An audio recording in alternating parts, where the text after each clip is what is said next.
Thanks for joining us in the trenches with Dave Lapham, brought to you by First Star Logistics. And we've got a two-part series here with tight end coach James Casey.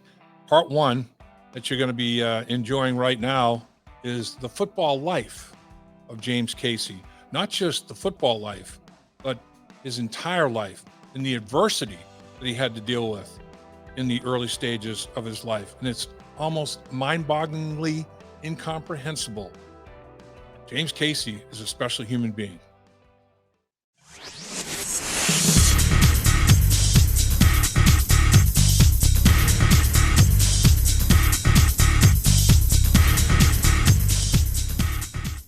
Our 1 million YouTube view giveaways contest, courtesy First Star Logistics, continues with a special contest that runs until August 7th, 9 o'clock. So you have plenty of time, but don't procrastinate. Don't wait, because prizes include 2 tickets to a Cincinnati Reds game in the Boone County Bourbon Room with Dave Lapham. That would be me. 2 tickets to Cincinnati Reds game in the Boone County Bourbon Club with a celebrity to be determined later. And I know you're going to like that. It's big time. A signed Dave Lapham jersey, First Star Logistics custom backpack filled with apparel and gear, a $300 value, very nice prize, 2 $50 gas cards with the price of gas today. Nice. To enter, just go to the link and description below or scan the QR code. Welcome once again to In the Trenches with Dave Lapham, brought to you by First Star Logistics from our outstanding studios as always. We have a very, very special guest, a multi-talented guest with us right now, and that's Bengals tight end coach James Casey. And Coach, where are you? I'm in Texas. This is our one time as coaching staff to get a couple weeks extended where we're not really having responsibilities, because it's get away, get the family time, go relax. I'm out here in Texas with family, and because we're starting up very soon with training camp. And then once that starts, as you know, like we're going to be working nonstop until hopefully the Super Bowl again. Absolutely. That's grind time. So Texas, give us an idea of where you are and what you're doing. Right now I'm in Azle, Texas, where I'm from, where I grew up, the whole way through. It's outside of Fort Worth, Texas, about 16 miles northwest of Fort Worth. And then I've also recently bought some land, 100 and something acres outside of Austin, like northwest of Austin, in a little town called Llano. But it's kind of, secluded. It's trying to get something for my family that I can, because coaches, we only get a little bit of time off, and it's hard to kind of, establish roots someplace. Hopefully I can stay in Cincinnati for a long, long time, and that's my spot. But you never know what's happening coaching. So if I have the ranch, my idea was I got 2 boys, to get them down and as their kids and kind of experience it and just hanging out and create memories. And then when I get older, or 30 years from now, when my kids are old, and hopefully entice them to come visit me at some point, and someplace they can call home. Because if you're coaching and you're moving around someplace, sometimes it's hard to like have a home base. And that's Texas is our home. That's where we're from, and we love Cincinnati, but you always got to have that place where the kids can always say, okay, this is our place. Absolutely. 160 acres, boy. You guys going to do as your boys get a little older, and maybe they're already doing it, you guys going to do a little hunting together? Absolutely, yeah. It's it's 131 acres, and wow. I don't really, I didn't grow up with on any ranch or hunting or anything like that, but I just thought it was a great idea for family and for investment wise too, because sure, like the old adage, they don't make land anymore, and it's already kind of went up in value because a lot of people are moving out there to the Austin area. But yeah, you can hunt, you can get a pond, you can bonfires, just hanging out and just on the land. Like we went with my youngest son because my oldest one was still playing baseball, but we went out there for 3 days with my youngest son, and we just camped out there. We stayed at the camp, and even as hot as it is out here in Texas, it was still just good experience, good, learning experience, good creating memories for the youngest son who's about to be 9, but hopefully he always remembers that when he's, and you enjoy the air conditioning when you're out there on the heat like that, just camping out for a while. Enjoy the small thing. Yeah, hear that. Rumor has it both your sons are pretty darn good baseball players. I mean, that's the word. That's the word in Cincinnati. Yeah, they are both on really, really good teams. The youngest one's on baseball's all age based when you're talking select baseball. So the youngest one's on 9U, and the oldest one's 12U, and they're on both 2 really, really good teams in Cincinnati area, and they travel around to, we went to Atlanta, they go to South Carolina, they go to like Pigeon Forge, Tennessee. So it's amazing how competitive it is now with the kids and the coaching and the training videos that everybody has. So we're trying to give them the best chance possible to be successful in baseball. And they also play football too. So that's now it's football season. So we're Right. dead on getting them good at football and enjoying the football experience. But it's just great for kids in general. And, especially me playing sports and coaching now, like to see them play, it's the most exciting thing to watch is them playing baseball or football and learn a lot of valuable lessons. And, who knows, maybe they'll be good one day. Yeah, and no doubt about it. I remember the days my son played double ABC baseball, man. We were traveling all over the place. They were playing like 75, 80 games, at age 11, 12 years old. It's like, oh, this is wild. But it was great, though. It was a great time. A grind. Yeah. Even as a parent, we play the same way. We play like 70 games, and my wife's constantly traveling around. We got to travel around all different places and getting, their uniforms washed. But it's all, I mean, if we're going to spend a lot of time doing something like playing sports, we're a sports family, and, just like you, we're most of our life is revolving around sports. So we enjoy it, and it's the most fun watching them. Family, I know, is real important to you, Coach. And man, at an early age, I mean, you had to overcome adversity that, I mean, I just can't imagine. And I don't think many people can imagine. At the age of 16, you have a fire and you lose your mother at the age of 16 in that fire. And I mean, you survived the fire with your backpack and your clothes pretty much. I mean, that's about all you had, right? And then you had to just kind of pick it up and go from there. Talk about that adversity you had to face at such a young age. Yeah, I mean, it's, of course, an unbelievable tragedy, and it's one of the worst things that can happen. I mean, I had a fire in the trailer that I lived in. It's not like I grew up real poor, but the things that I did had got burned down. And then, of course, my mother was inside because she worked nights. And so I lost my mom and everything I had in one day. Jeez. So, yeah, that's, that you can't – it's not like you get over those things, but you just – the epiphany that my mom would have wanted me to be successful. So I always had that in my mind. I still do. So, and just making sure nobody outworks me and trying to get myself out of being in a bad situation to start. So it always motivates me. And it just – that's why I wanted to coach, because you get to talk to young men all the time. You get to do these, podcasts or these videos and get to talk to people, and who knows who's listening to it. And maybe somebody that has something tragic happen to them can hear it. And not that I'm end all be all of anything, but I did pick myself up and still stayed, because it doesn't get more tragic than that. I mean, with your mom dying, your trailer burned down, but you still can, make some of yourself and be successful and try to give your family better things and try to make, just enjoy your life.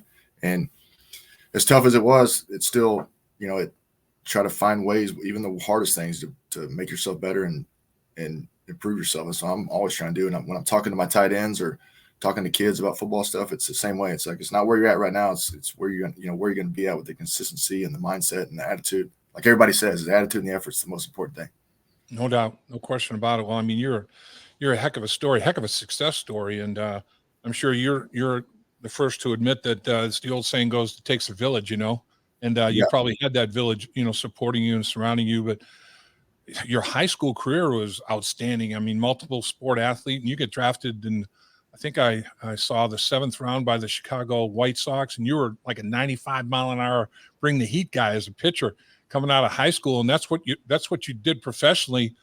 First of all, take us through your high school sports career, with your baseball and football excellence and in the baseball part of it initially. Yeah, I was, even, as a little kid, I was always real athletic, and that was the one thing I had. I was not like I had any, like a lot of money or anything, but I was good in sports. So when you're good in sports, people help you. And also it's fun when you're good and you're working hard at it. And I also did really well in school. And I didn't really pitch as a kid. I had kind of a freak injury in basketball my freshman year, and it's a really long story, but I ended up like throwing really well in high school and threw really hard and had a bunch of people looking at me. And I was good in football too, but we ran the triple option. So not a lot of colleges looked at me. And looking back now as a former college coach, and, it's just the recruiting process is just, there's a lot of guys that kind of get overlooked. But I had also had 2 knee surgeries my senior year of high school, which is another one thing I had to go over. Like, so my mom passed away, and then I'd keep working in school and sports and have everybody helping me and, buying me clothes. And one guy bought me a truck, like a little Ford Ranger, still like the nicest thing I ever had. Just that everybody that was helping me, always just like, I didn't want to let people down. And I had the 2 knee surgeries, but I still played, the last game of my high school year and my senior year. And then I went on to play baseball and got fortunate to where I could throw really hard and just kept working hard at it, and got drafted in the 7th round and played minor league baseball for about 4 years. And when you're 18 to 22 and you're out there playing minor league, it's your profession, so you're playing professional sports already at that young of an age. And then I got fired from baseball and nobody else would hire me. And I was like, well, I know I'm going to go to college, but I also have a whole different type of mindset. I've always worked hard, but it's, you imagine like you're 22 years old and you get fired from a sport or a job, it was a job and I got fired from it. And not only could I just not go to a different job in that same career, like I could never do that career again. So I learned a lot of valuable lessons about not taking anything for granted, like not letting anybody outwork me and not taking a lot of crap from anybody else and not worried about what everybody else is doing. Just focusing on myself and being respectful and trying to learn and help, but not worrying about what everybody else is doing, because that's just going to get you in trouble and it's not going to help you and you'll have regrets about it. So then I went to college football with just unbelievably motivated. Man, you go to Rice, which is a heck of an academic institution. We're talking Ivy League caliber institution, and you graduate with a triple major. What was your triple major? Let me make sure I'm getting it right here. Economics, sports management, managerial studies with a 3.84 GPA. Pretty darn strong, Coach. I mean, that's and a minor. I had 3 majors and a minor. What's your minor? It was business. They didn't have a business degree, so I was trying to do whatever I could. Wow. I didn't know. I was young, like coming from a baseball player. Just okay, what can I major in that has a chance to get me successful if I can't go on to play in the NFL? So I was just doing all business stuff, and it was a real advantage to me going into college football after everything that happened to me with my mom, and then getting fired in baseball. And I was 23 or 24 when I started college, but I was already married. I married my high school sweetheart. We're still married 16 years now. And so I was just, I was a married man going to college at 23 as a true freshman, but wow, I was really like an adult too. I've already been fired from one career. Yeah. So I'm in there. It's work for me.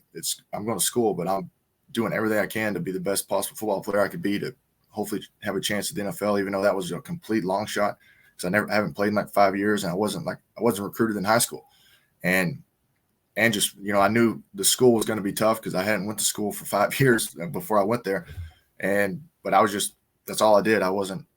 That's a good thing about just looking back now, being older and being a coach. It's like my, a little bit of personality. Like I didn't need to do a whole bunch of different things. I was just focused on the school aspects and the football aspects and then my wife, and that was it. And so I had a lot of time just to do the schoolwork, and I just kept taking a whole bunch of classes, and I was planning on, if I didn't do well early on, I would drop them because you can drop classes, but I just kept not dropping them because I was like, okay, I'm doing pretty well. Yeah. So I took like 18 hours every semester.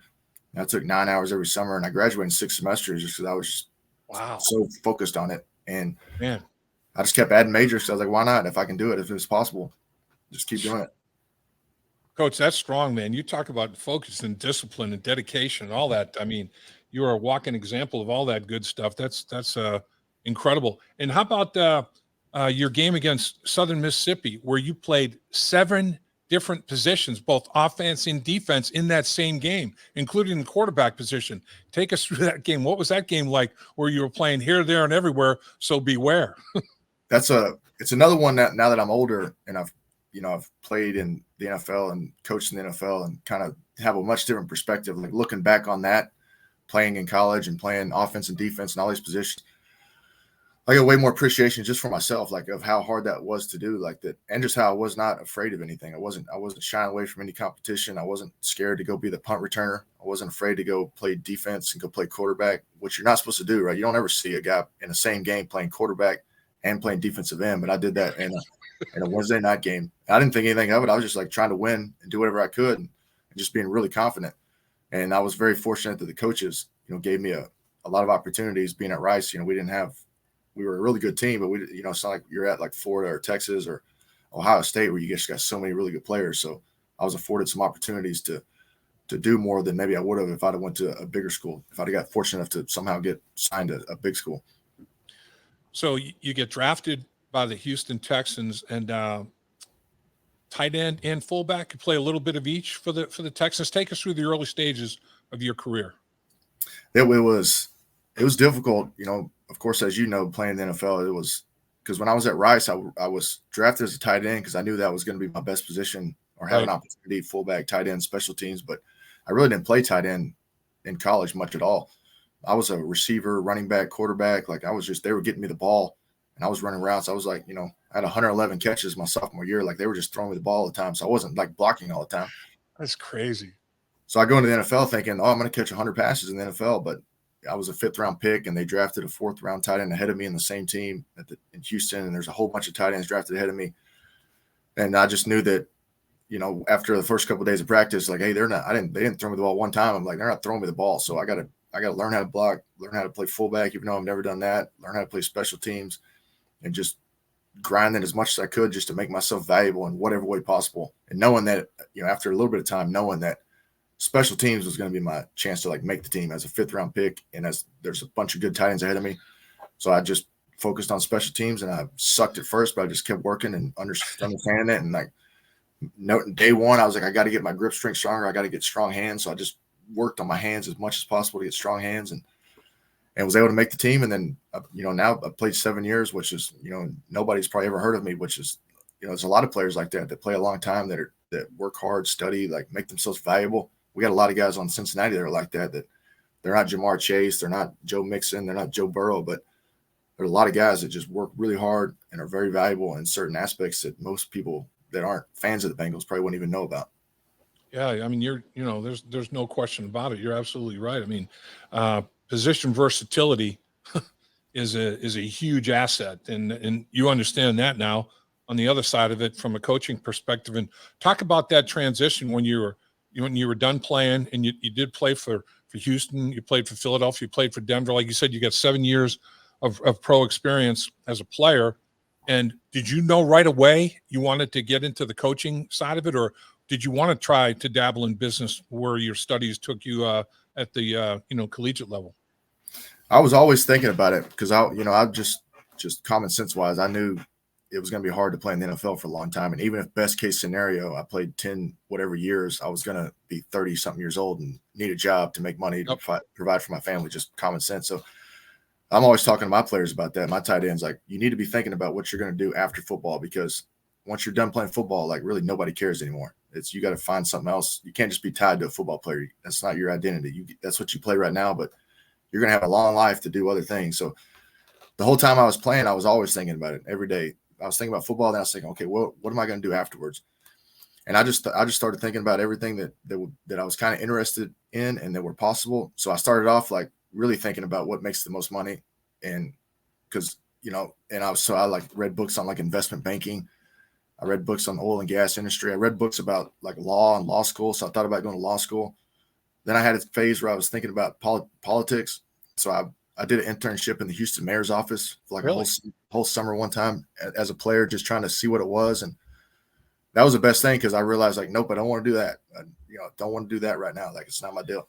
Same thing in law school, just talking to people. I was like, nah, I'm getting old. I don't want to do that.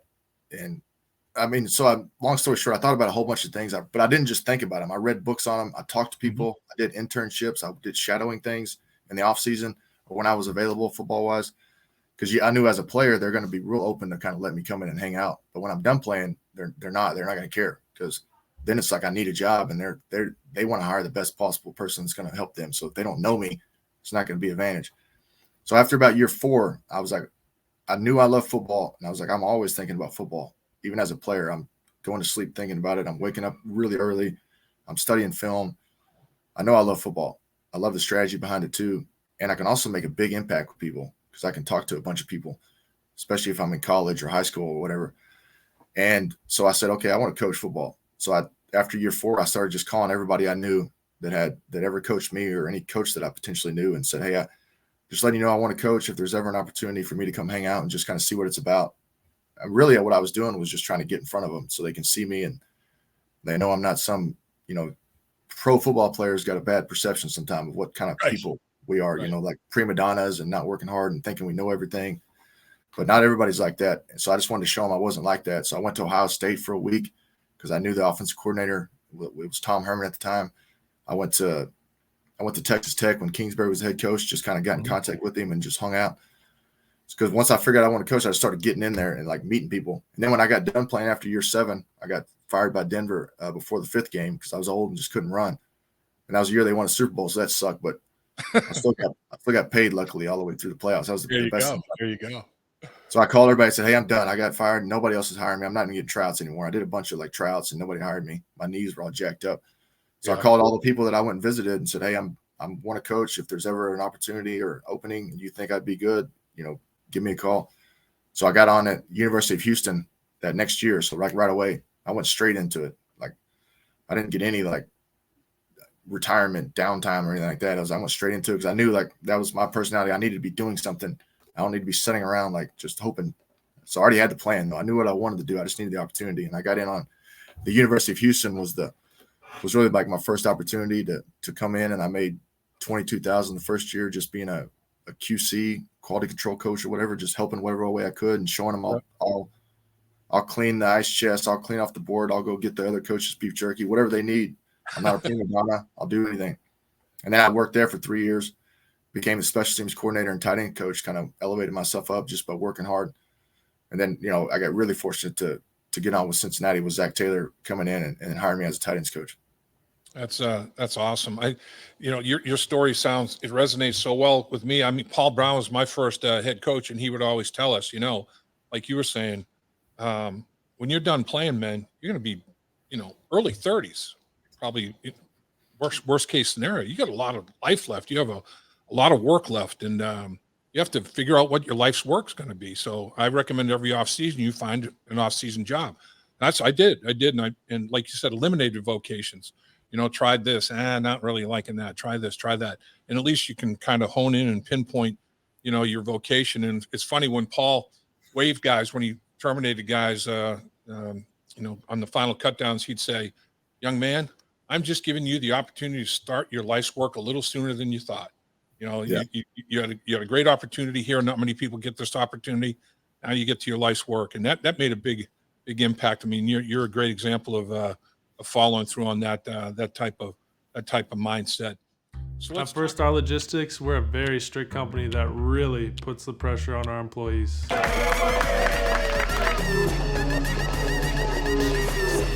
Breaks? What are those? That's what I'm talking about, Icky. Get the body right, then the mind's right. Gotta get that body right. That's right. Yes, sir. Become a star with a chance to earn the highest commission percentages in the industry as a freight broker agent. Check out firststarlogistics.com.